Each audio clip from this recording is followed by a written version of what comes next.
Bienvenidos a El Aula, su espacio de aprendizaje. Recuerden que pueden encontrarnos en nuestras redes sociales y canal de YouTube.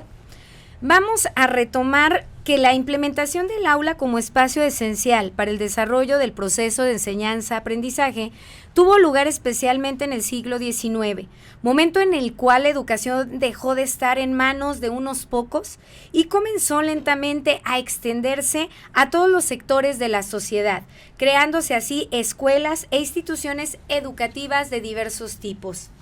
El día de hoy, nuestro tema es la nueva escuela mexicana. Hablaremos con el doctor Salvador Camacho Sandoval, licenciado en Educación por la Universidad Autónoma de Aguascalientes, maestro en Investigación Educativa por el Departamento de Investigaciones Educativas del Centro de Investigaciones y Estudios Avanzados del Instituto Politécnico Nacional y doctor en Historia de América Latina por la Universidad de Illinois en Chicago. Es miembro del Sistema Nacional de Investigadores. Bienvenido, doctor, un placer tenerlo con nosotros. Muchas gracias, muy amable. Pues vamos a recorrer y vamos a retomar un antecedente muy importante, doctor, para empezar con este diálogo sobre la nueva escuela mexicana. Entre los meses de agosto y noviembre del 2018 se llevó a cabo una gran consulta en nuestro país, abierta y democrática, sobre los cambios necesarios en la educación mexicana, en particular en la legislación, para fundamentar una política dirigida a lograr una educación pública que fuera incluyente, con equidad y excelencia. En ese periodo se llevaron a cabo foros en 30 estados de la República Mexicana con el apoyo de las universidades. Se contó con la participación de maestras y maestros, investigadores del campo educativo, padres y madres de familia, estudiantes y organizaciones de la sociedad civil, entre otros. Estamos viendo un momento histórico que nos llama a todas y a todos la atención para dar lo mejor de cada uno de nosotros desde nuestros ámbitos de competencia. ¿Para qué? Para poder construir una sociedad que pretende esta escuela mexicana, que es el reto, más armónica, plural, inclusiva, justa, intercultural, productiva y feliz. Doctor, ¿qué nos puede comentar? ¿En qué consiste la nueva escuela mexicana desde su visión? Muy bien. Mira, como cada sexenio, los gobiernos federales están obligados a hacer consultas y a desarrollar un Plan Nacional de Desarrollo y luego un programa sectorial de educación. En este caso hubo, a raíz del inicio del gobierno encabezado por Andrés Manuel López Obrador, un conjunto de medidas que pudiéramos llamar de política educativa, enmarcado en reformas legales. El artículo 3 constitucional se reformó, igual a la Ley General de Educación, la Ley de Educación Superior, en fin, un conjunto de medidas que hacen posible que se tomen decisiones mucho más concretas en materia de educación básica y de otros niveles. Y esto se enmarca en lo que hemos escuchado, ¿verdad? Como la nueva escuela mexicana. Es, además, hay que decirlo, un gran proyecto que está iniciando en algunos niveles, está en marcha. No podemos todavía valorar la dimensión de la reforma en la medida en que pues está avanzando y no siempre con las mejores condiciones. También hay que decir que la educación o la política educativa que se está impulsando no es nueva en algunos aspectos. Claro. Hay que decirlo, aunque a veces el discurso del gobierno federal quiera deslindarse del pasado, no es así, por varias razones. Muchas de las cosas que ya se están planteando estaban ya desarrollándose anteriormente, y por otra parte, el sistema educativo, en particular los profesores, hacen lo que saben hacer, y con lo que les van a enseñar van a ser una especie de mixtura en términos de que no van a abandonar sus competencias, sus habilidades, sus valores, sus actitudes a raíz de que llega un nuevo discurso. Yo he revisado con detenimiento las reformas últimas, incluso del siglo XX, desde que se crea la Secretaría de Educación Pública, porque también soy historiador de la educación, y pudiéramos hablar de que no hay muchas reformas educativas a través de la historia del siglo XX y lo que llamamos del siglo XXI. No pudiera llamarse, por ejemplo, reforma educativa de gran envergadura a lo que hizo Vicente Fox como presidente, ¿no? Está en cuestionamiento incluso si se puede hablar de reforma educativa de lo que se hizo en el sexenio pasado. Claro. Sí, en cambio, se puede hablar de una gran reforma educativa cuando estuvo Carlos Salinas de Gortari con su modernización educativa. Y ahora vamos a ver, y ojalá que exista realmente un cambio considerando lo que tú mismo has señalado. ¿Para qué? Para tener un mejor país, claro, para tener mejores generaciones, para que los niños, las niñas, los adolescentes tengan las mejores condiciones para ser felices. Sí. Valga la expresión, porque uno se pregunta, entonces, ¿para qué educar? ¿Para qué llevamos a los niños levantándose tan temprano con este frío, ¿verdad?, a la escuela?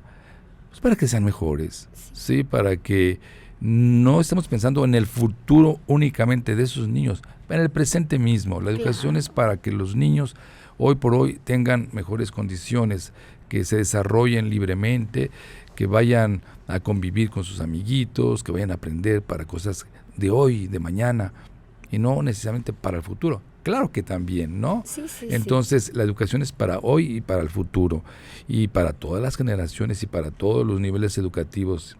Entonces, esta reforma educativa tiene objetivos muy loables, muy importantes, como también se mencionó en otras ocasiones. Se mencionó muchas cosas que hoy se están señalando. Hay ciertos énfasis también, hay que decirlo, ciertas novedades. Por ejemplo, se ha dado importancia a la educación inicial. Ya se habla de la educación inicial como un nivel educativo. Exactamente. ¿Sí? Es educación inicial, preescolar, primaria, secundaria, educación media, superior. ¿Sí? Y la educación inicial es muy importante. También se ha hablado de la obligatoriedad de la educación superior, la gratuidad. Eso también es importante, aunque bueno, pudiéramos encontrar algún debate en torno a si todos los jóvenes deben estar en la educación superior, pero bueno, hay este impulso. Mira, pudiéramos hablar de los 6 objetivos del programa sectorial de educación, ¿sí?, que, digamos, empuja la línea hacia la conducción de medidas en materia de política educativa, o llamada Nueva Escuela Mexicana.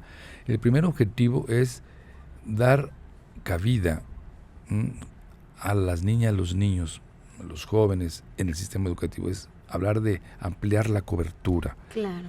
Se tiene ya afortunadamente un gran avance, sobre todo en Aguascalientes, de niños y niñas que están en primaria. ¿Sí? Eso es un resultado de muchos años. Exactamente, doctor. Siempre ese nivel es el que tiene mayor matrícula. Sí. Y también terminan con éxito la gran mayoría de los estudiantes. Así es. Entonces, no es lo mismo en preescolar, a pesar que se hace obligatorio en el 2002, todavía se les da esa dispensa a los niños que no hicieron ese preescolar y los aceptan en primer año de primaria. Entonces, sí, lo que es primaria tiene gran éxito. Sí. Ya secundaria y media superior, ahí empieza a haber otro fenómeno. Exactamente. Entonces, estamos avanzando en primaria, no así como tú bien lo has dicho, en preescolar, porque también hay una cultura de los padres de familia que dicen, no, pues que se quede en la casa, está muy chiquito. Exacto. Tiene 4 años, 5 años, no puede estar yendo a la escuela, ¿no? Y ya sabemos por investigaciones que por el sentido común, que los niños que ingresan a preescolar tienen mucho más capacidades. Tú seguramente lo sabes porque eres también educadora. Hay una importancia vital en esa edad porque es cuando se define en gran medida su personalidad. Exacto. ¿Sí? Entonces, sí, preescolar es importante, pero desgraciadamente, como lo has señalado, no está al 100% como está en primaria. No se diga, en media todavía tenemos aquí en Aguascalientes un rezago en la educación superior igualmente, incluso por debajo de otros estados, no se diga de otros países desarrollados. El otro objetivo es la calidad o la excelencia, como se le dice ahora. La pregunta es, ¿y qué están aprendiendo los niños y las niñas y los adolescentes y los jóvenes? ¿Sí? Y por aquí ya los especialistas hablan de que los contenidos, la educación tiene que ser relevante y tiene que ser pertinente para que tenga calidad. Y me explico.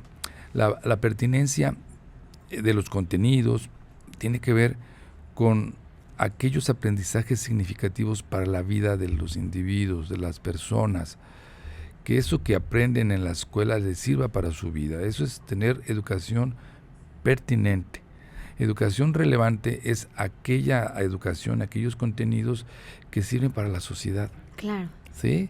Entonces, la pregunta es, ¿y qué tanto las escuelas, qué tanto los docentes están impulsando una educación de excelencia? ¿Qué tanto los niños se sienten a gusto? ¿Les ayuda lo que están aprendiendo para su vida cotidiana?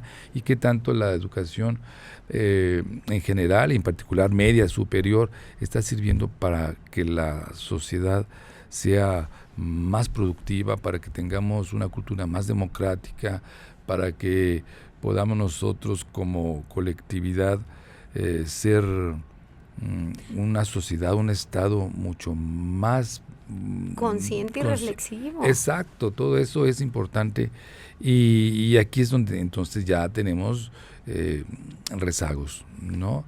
Doctor, y aprovechando que nos está tocando ese tema, la nueva escuela mexicana tiene cierta estructura, maneja ciertos ejes.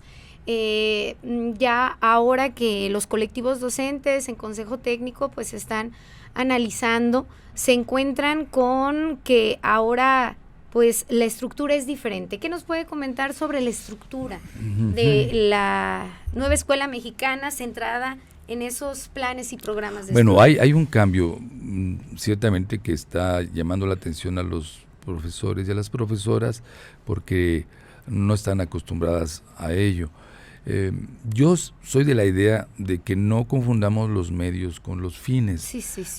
porque pudiéramos hacer algunos cambios en la organización, en la estructura, pero las metas no tienen que ser cuestionadas en el sentido de que está muy claro que lo que hay que trabajar es son los aprendizajes de los niños. Claro. Y eso tiene que ver con calidad. La calidad es un gran dilema para muchos padres de familia, un problema, un reto para los profesores y profesoras, porque las evaluaciones diagnósticas que desafortunadamente no se están haciendo ya en este gobierno, nos daban una idea de cuáles eran las áreas de oportunidad. Sí. ¿Verdad?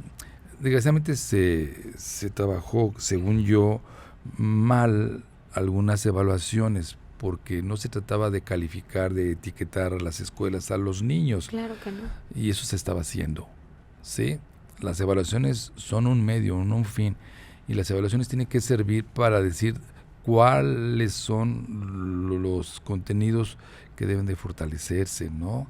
Para la mejora. Claro, algo que pudiéramos tener como ejemplo, los aprendizajes en matemáticas. Sí. Las matemáticas han sido el coco de muchos de los estudiantes y con las evaluaciones podíamos saber cuál era su nivel y qué es lo que necesitaban, y de esa manera los maestros podían hacer cambios y mejoras. Estamos hablando de la excelencia, la calidad que puede de una u otra manera, ¿cómo decir?, señalarse e incluso calificarse en algunos aspectos, y yo creo que hay mucho, pero muchísimo que hacer en términos de mejorar los contenidos y los aprendizajes y competencias de los niños. El tercer objetivo del programa son los profesores.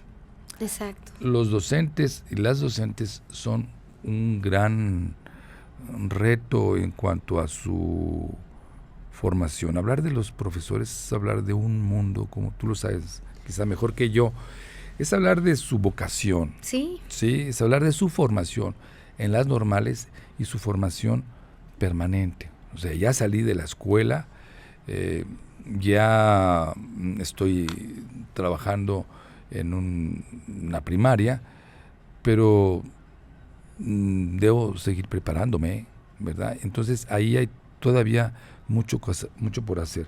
No, y la complejidad, doctor, porque sabemos que en las dimensiones que maneja Cecilia Fierro, pues nos habla de esa dimensión personal, o sea, el docente es complejo, ¿sí? Porque tiene una dimensión personal, posteriormente también tiene una dimensión valoral, una dimensión didáctica, que ahí, bueno, es un aprender y desaprender en estos retos que nos van marcando cada uno de los sexenios, y quien opera directamente en las aulas, ¿sí? El plan y programas, el que trabaja con los niños, el que emplea metodologías es el docente. Entonces es un punto medular. Si su formación inicial, ¿sí?, le deja cada una de las normales universidades pedagógicas, les dejan ese interés por seguirse preparando, no opcional, sino obligatorio, porque un docente tiene que estar en continua preparación. Vamos a tener docentes también fortalecidos en esa formación continua. Cuando vienen esos retos y desafíos educativos, pues recurrir a esta formación, ya sea en diplomados, posgrados, etcétera, para poder entender y comprender cómo voy a trabajar ese desaprender conmigo mismo, el aprender para adaptar las nuevas formas y metodologías en el aula. ¿Ya ves que sabes más que yo? No. Mira, a mí me ha preocupado mucho cómo se trabaja en las normales, ¿sí? De hecho, estoy ahorita asesorando una tesis de maestría que está tocando el panorama de las escuelas normales en Aguascalientes. Y bueno, hay cosas que deben cambiar. Por ejemplo, ¿quién llega a las escuelas como profesores, a las escuelas normales, verdad? ¿Realmente se está respetando los reglamentos para poder tener a un profesor de gran excelencia impartiendo en esas escuelas? Yo creo que todavía no. Yo creo que hay vicios que deben de quitarse, y lo digo abiertamente porque además no es un secreto. No. Y también los maestros deben de ser apapachados socialmente, no castigados y exhibir. No, bueno, yo creo que el sexenio pasado cometió un gran error, ¿verdad? Ciertamente había que hacer ajustes, cambios fuertes, pero se vio mal al profesor como el único responsable de los rezagos del sistema educativo nacional. Y no es cierto, ¿no? Entonces, al profesor hay que reivindicarlo socialmente, culturalmente, en la casa, en los medios de comunicación, pero al mismo tiempo hay que exigirle. Hay que verlo con lupa, y hay que decir, sabes que tú no estás haciendo bien tu trabajo, ¿sí? ¿Por qué? Porque nuestra niñez, nuestra juventud requiere de adultos capacitados, profesionales, como son los maestros, ¿sí? Y hay que pagarles bien. Exacto. Hay que pagarles bien. Mira, a los maestros hay que formarlos, hay que reivindicarlos, revalorarlos socialmente, y hay que pagarles bien, ¿sí? Sí, es un trabajo complejo, y me hace recordar a Miguel Ángel Santos Guerra, doctor, que él dice que no es lo mismo querer estudiar química que enseñar química. Dice que son dos cosas completamente diferentes. Yo amo esa parte de una entrevista de La Buena y la Mala Educación, donde menciona que pues si quieres estudiar química, pues ahí está la universidad, pero si quieres enseñar química es más complejo, porque tienes que despertar en el otro, en el que tienes cara a cara ese deseo por aprender. Dice, entonces se tiene que ir a un lugar donde pues pueda trabajar esa pedagogía, esa didáctica. Y si en la universidad pide 9.5, En las pedagógicas, en las normales, tienen que pedir el 10, porque si la educación, estamos apostando todos por la educación, los mejores tienen que ir para maestros. Entonces, con su discurso, Claro. pues me recuerda a Miguel Ángel Santos Guerra. Sí, lo vemos cotidianamente quienes somos profesores, ¿verdad? Hay gente que me dice a mí, doctor Salvador Camacho, usted sabe mucho, pero no sabe enseñar.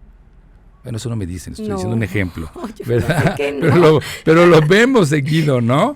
Lo Sí, vemos, yo recuerdo a algunos compañeros, ¿verdad? O alumnas que me dicen, es que este maestro de psicología es buenísimo, ¿no? Tiene unas cosas, pero no lo entendemos, ¿sabes? Sé que sabe mucho. Y bueno, eso lo vemos cotidianamente en las escuelas, ¿no? Lo escuchamos. Y es verdad, entonces no cualquiera puede ser un docente. Yo admiro a gente, bueno, mi misma alumna de la maestría que te les comento, la he invitado y es brillante. Y yo le digo, oye, enséñame, ¿no? Porque ella salió de una escuela normal, Sí, sí. ¿verdad? Sabe de pedagogía, de didáctica, de estrategias, algo que yo en particular, no sé, uno va aprendiendo en el camino. Bueno, estoy hablando de cobertura, calidad, atención a los docentes. Otro es el entorno escolar, el entorno, y eso lo está diciendo el programa sectorial para todo el sexenio. Y hablar de entornos es hablar de la escuela, lo físico, el material, la tecnología, pero también es hablar de entornos de la comunidad. Claro, y la comunidad afuera y la comunidad escolar. Claro.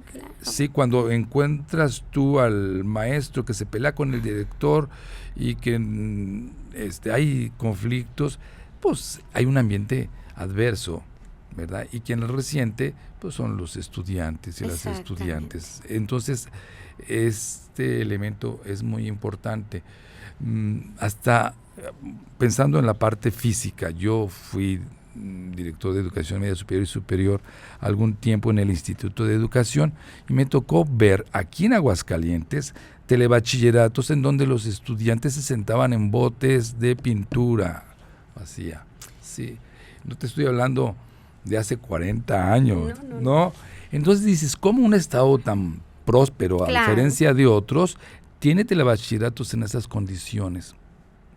No, es injusto, no hay equidad. Entonces, el discurso, pues es muy bonito, pero en los hechos, ¿qué está pasando? Y habría que preguntarnos ahorita, ¿cuáles son las condiciones físicas de las escuelas de Aguascalientes desde inicial hasta educación superior? Y nos vamos a llevar sorpresas. ¿Sí? Entonces, uno de los grandes retos que tiene el actual gobierno estatal es precisamente apostarle a que las escuelas sean escuelas dignas, en donde los baños sean limpios, en donde donde no haya lugares tan fríos, en donde los niños estén padeciendo a las 8 de la mañana, la temperatura baja.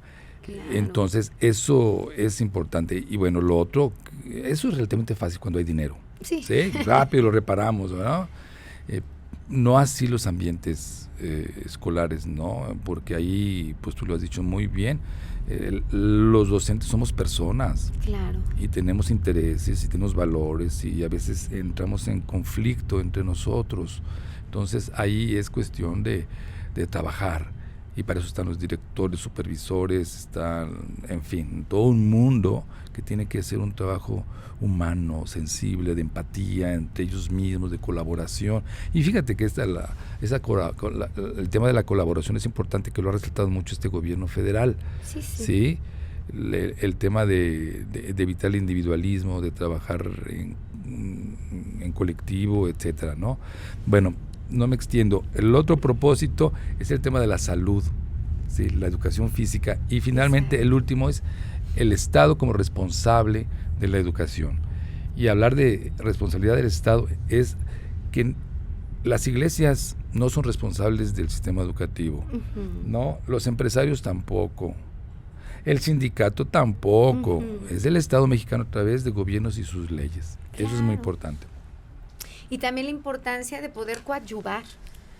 O sea, todas las instancias, poder coadyuvar. Considero que la escuela mexicana también, a través de los objetivos, doctor, que nos acaba de mencionar, ve al docente como una persona en primer lugar, porque traen un enfoque humanista, Sí. pero también le da el voto de confianza ahora con esa autonomía que va a poder ejercer él dentro de su aula. ¿Por qué? Porque reconoce que es una persona que tiene conocimientos, que tiene valores, que tiene actitudes y que puede identificar en el día a día las reales necesidades que enfrentan esos niñitos que atiende cotidianamente. Entonces, esos objetivos los está llevando a la par, ¿sí?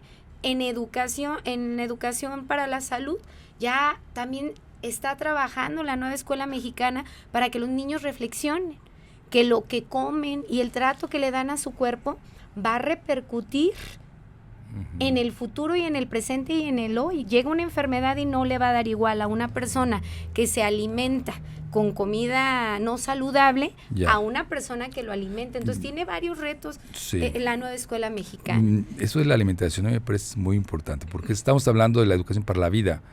Yo sigo pensando que la cultura alimenticia de los mexicanos es chatarrera y fritanguera. Sí, ¿no? Deliciosa y rica. Claro, deliciosa, ¿no? Entonces, ¿cómo vencer a esa corriente que nos está imponiendo una cultura comercial de vente, compra tal producto porque es sabroso, y en la noche vámonos a los taquitos, etcétera? Y bueno, la problemática es que tenemos niños con obesidad, tenemos pues niños que en un futuro van a tener diabetes, etcétera, etcétera, ¿no? Oiga, doctor, entonces, ¿pero y qué la cree? escuela es complicadísima para poder enfrentar con mucha fuerza esta cultura alimenticia negativa. Un alumno de 5º año, estábamos hablando sobre los alimentos y sacó el tema de los taquitos y me decía, maestra, es que si analizamos el plato del bien comer, ahí está, mire, yo le pongo verdurita, no, eso yo te le estoy pongo de acuerdo. hasta pepinito, me decía, ¿y sabe qué análisis hacía el niño? Nuestros niños de hoy son diferentes, ya argumentan y preguntan el por qué siempre, pero ahora se les dan más espacio, y me decía, es que el punto está en equilibrar, yo me puedo comer mis taquitos, tomar agua y hacer ejercicio, maestra, Claro. y si me comía unos 8, ahora me como 4, dijo, ¿cómo que es mediar? Dijo, poder tener ese punto. Entonces, que un niño de 5º, doctor, empiece a reflexionar. Yo me fui por su ejemplo de los tacos por la grasa, el exceso de grasa, ¿no? Con chicharrones colorados, pero le digo una cosa, a las 8 de la noche, para un niño de 7 años, ¿verdad? Pero el niño argumentó claro, de una manera muy puntual. Porque lo que se trata también es de hacer unas adaptaciones, ¿sí? a la alimentación y aprender de la cultura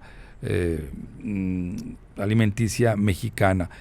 Yo recuerdo por ahí experiencias en donde una responsable precisamente del programa para Educación para la Salud y los alimentos decía, vamos con los taquitos, ¿no? Exacto. Tacos de papas en la mañana, sí. ¿verdad? En vez de que vaya a comprarse unas chucherías, sabritas, esas cosas, ¿no? Y la Coca-Cola, vamos a hacer agua de Jamaica, etcétera. O sea, hay alternativas, hay muchas, ¿sí? Pero bueno, tenemos un desorden en nuestras rutinas, ¿no? Familiares. En fin, eso es un gran reto. Por eso digo, no, a lo mejor también hay que educar a los papás. Y ahí vienen los proyectos de la nueva escuela mexicana, ¿no? Los proyectos que emanan sobre las necesidades de la comunidad y que también nos invitan a partir de esas necesidades de la comunidad. Entonces, si un tema de interés es igual conocer la comida que frecuentemente prepara la comunidad de la escuela, de ahí se pueden derivar desde luego otros contenidos, porque sabemos que hay temáticas transversales, como maneja José Palos, que de ahí podemos nosotros involucrar lo que es aprendizajes de español, de matemáticas, de geografía y de ciencias. Ese es el arte y la complejidad que enfrentan nuestros maestros con las metodologías activas que se están trabajando, y no nada más en la nueva escuela mexicana. Ya sabemos que tienen un gran antecedente el trabajo por proyectos de varias reformas, doctor. ¿Qué nos pudiera usted comentar a las personas que nos están escuchando? Para usted, ¿qué es la nueva escuela mexicana? Ya nos estuvo dando datos interesantes de reflexión y de diálogo, pero para usted, doctor Salvador Camacho Sandoval, en sus palabras, con toda esta experiencia que usted ha desarrollado en diferentes niveles y con todas las investigaciones que hace, ¿cómo nos podría usted conceptualizar la nueva escuela mexicana? La nueva escuela mexicana es una reforma educativa ambiciosa en el discurso, ¿sí? Con planteamientos nuevos y otros que recogen de nuestra historia de la educación en México. Tengo yo una visión no dicotómica. Yo me he enfrentado, he conocido posiciones extremas, colegas a nivel nacional que dicen, esta escuela es demagógica, no es cierto, es ideologizante, etcétera, etcétera, ¿no? Sí, sí. Y por otro lado, no ha habido otra reforma educativa tan grandiosa como la nueva escuela mexicana, y yo creo que no es cierto, ni la primera posición ni la segunda, ¿sí? Entonces esa es mi visión de entrada. Lo que yo pienso es de que se debe aprovechar esta coyuntura sociopolítica para involucrar a la sociedad cada vez más en un asunto que le concierne, que es la educación de las nuevas generaciones. Podemos estar en contra de ciertas medidas, ¿no? Yo tengo muchas cosas que cuestionar, por ejemplo, la manera en cómo se están desarrollando las universidades Benito Juárez. Sí, yo sería de la gente que optaría por otro tipo de administración, de mejoras, etcétera. Pero también reconozco que hay un impulso comunitario, que hay un impulso a que las nuevas generaciones sean más críticas. Escuché hace poco a uno de los que están frente a este proyecto educativo a nivel nacional y hacía mucho énfasis a la parte crítica, que también no es nuevo. Pero el hecho de que lo apunte me parece excelente. Otro elemento que tampoco es nuevo, pero me parece excelente que lo apunten, es el tema de género, ¿sí? La gran revolución silenciosa del siglo XX, lo han dicho algunos, es el ascenso de las mujeres a la vida pública. Claro. Hoy en Aguascalientes tenemos en educación superior quizá más mujeres que hombres, ¿no? Sí. Esto era imposible hace algunas décadas, pero no es suficiente. Sí, tenemos muchos problemas socioafectivos, que es otro tema también importantísimo, sí.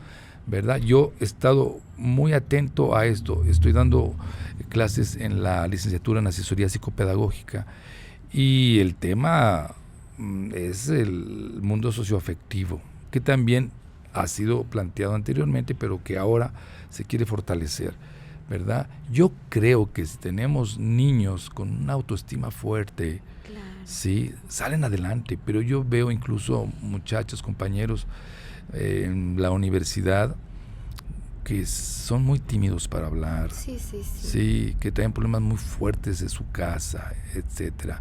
Acabo de revisar ayer una tesis de doctorado de una destacada maestra que ahora ya está por titularse, y su tesis es sobre la parte de precisamente el tema de los jóvenes y sus adicciones, ¿sí? Sí, sí. Y bueno, llega a ciertas conclusiones que parecerían obvias. El tema de la familia, ¿no? Que propicia la comunidad del barrio, que propicia, claro, y que la escuela no puede hacer mayor cosa, es una especie de lucha, ¿sí? Porque los maestros no van a resolver un problema que escapa de sus actividades, ¿no? Pero el problema en Aguascalientes es serio, es muy serio. Hay indicadores que nos muestran que nosotros tenemos jóvenes que tienen problemas de alcoholismo, ¿sí? Muy fuertes a comparación de los jóvenes de otras entidades, ¿sí? Los embarazos no deseados, claro, ¿sí? Los niños empiezan a ingerir droga cada vez de más temprana edad, y uno se pregunta, ¿y eso es un asunto que tiene que ver con la escuela? Yo digo sí, y con la familia, también, y con los medios de comunicación, etcétera. Entonces, tú bien lo has dicho, es un asunto en donde todos tenemos que asumir el reto de una mejora de la educación en México y en Aguascalientes, en nuestro barrio, ¿sí? ¿Por qué? Pues porque la educación es un instrumento que nos puede sacar adelante de tantos problemas. Los problemas que tenemos en el país no son pocos. Tenemos pobreza, tenemos violencia, delincuencia, y la violencia en los barrios, en las comunidades rurales, pues tiene que atenderse desde diferentes frentes, ¿sí? Y uno de ellos es el educativo, ¿sí? Un muchacho con una formación integral, con valores, ¿sí? Aunque sea pobre, puede zafarse del peligro, de la violencia que tanto padecemos en el país y que está muy cerca de nosotros aquí. Entonces, el tema es grande. La educación tiene que ser un gran instrumento, un gran medio para salir adelante en muchos ámbitos de la vida estatal y nacional. Pues muchísimas gracias, doctor. Es un placer estar dialogando con usted y entender que cada una de las reformas que ha vivido nuestro país, ¿qué quiere? Todas tienen algo en común. ¿Qué es lo que quiere? Que nuestros niños, que nuestras niñas, pues vayan accediendo a la educación, ¿verdad? Que ejerzan ese derecho a la educación. Y algo vital que les queremos dar como cierre de este programa es que para educar a un niño, y usted lo dijo, hace falta una comunidad, un pueblo entero. ¿Por qué? Porque también el taxista educa. El de la tienda educa, todos estamos educando con nuestras actitudes, cómo contestamos, por nuestra manera de actuar, estamos educando a nuestras niñas y a nuestros niños, y la corresponsabilidad de la educación es de todos, y lo dice el artículo 4 constitucional del interés superior de la niñez. Todos tenemos que ver por nuestros niños y por nuestras niñas y poderles dar las mejores condiciones para que puedan ejercer sus derechos como sujetos de derechos que son. Entonces, pues este programa y todo lo que hace cada una de las instancias de gobierno desde el Instituto de Educación, ¿qué queremos? Pues que nuestros niños accedan a la educación para que sean reflexivos, que puedan tomar decisiones que contribuyan a su bienestar personal, pero también al bienestar del otro y de la comunidad, doctor. Sin duda alguna, claro que sí. Muchas gracias por tu invitación, muchas gracias, muy agradable conversación. Igualmente, doctor, y a ustedes pues les invitamos a que sigan al pendiente de los temas que vamos a seguir trabajando aquí en este programa que nos lleva a aprender también y a que puedan comprender y entender y acercarse de lo que se está haciendo en la educación. El aula, su espacio de aprendizaje. Muchas gracias.